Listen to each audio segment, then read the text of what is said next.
أعزائي المشاهدين، السلام عليكم ورحمة الله وبركاته. أهلا ومرحبا بكم أعزائي المشاهدين في برنامجكم نبض المواطن. ألف مبروك للنادي الأهلي. الأهلي يصعق سي تايل ويضرب موعدا ناريا مع ريال مدريد. أعزائي المشاهدين، ألف مبروك للأهلي، انتصار عظيم زي ما عودونا لعيبة الأهلي بيلعبوا رجالة لآخر دقيقة.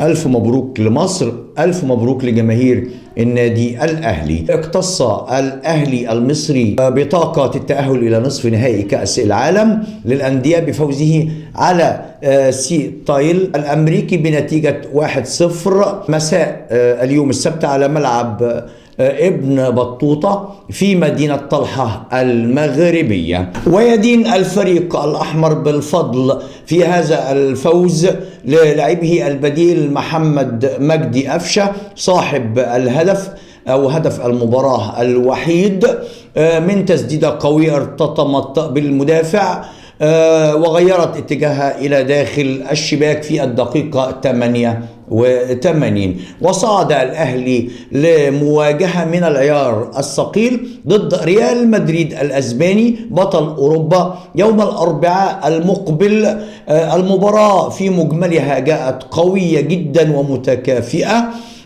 وحافلة بالندية على المستوى البدني، ولكن لكن المارد الأحمر تفوق في الشوط الثاني بصورة كبيرة جدا مع تبديلات المدرب مارسيل كولر. بدأ الأهلي المباراة بمحاولة ضاغطة للوصول إلى مرمى سي تايل ومرور حمدي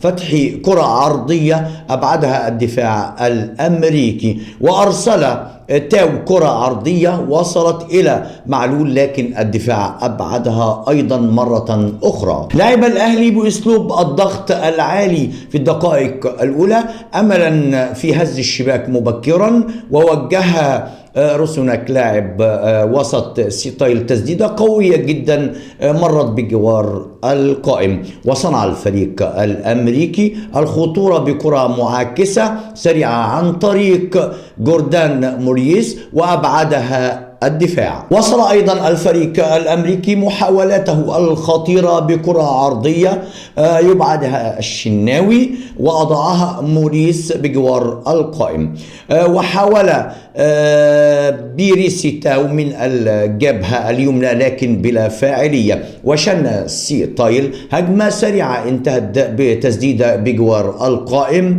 من جانب روساناك بعد فاصل من التمريرات المتبادلة بين لاعبي الفريق الأمريكي.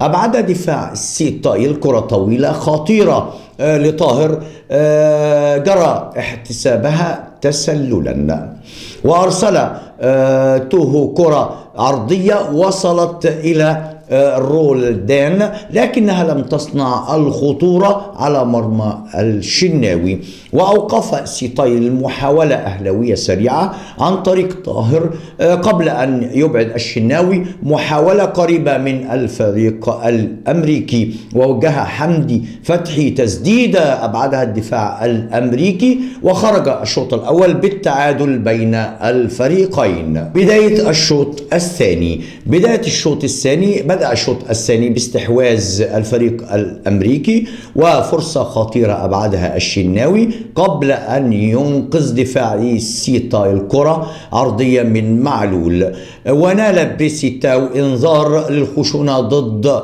أنه لاعب سي تايل. ودفع الأهلي بالثلاثي محمد شريف وأحمد عبد القادر وأفشة على حساب حمدي فتحي وطاهر وكهربا في الدقيقة 63. وضعت محاولة أهلاوية بتمريرة عرضية من أفشة لم يستغلها شريف ومرت بين أقدامه بغرابة، وسدد أفشة بجوار القائم وشارك جو باولو اللاعب البرازيلي في صفوف سيتايل بعد غيابه للإصابة. نظم الأهلي هجمة سريعة بتمريرات متبادلة انتهت بعرضية من معلول أبعدها الدفاع الأمريكي، وتألق معلول في التعامل مع كرة عرضية سريعة لسيتايل فيما وجه السولية تصويب أبعدها دفاع سيتال.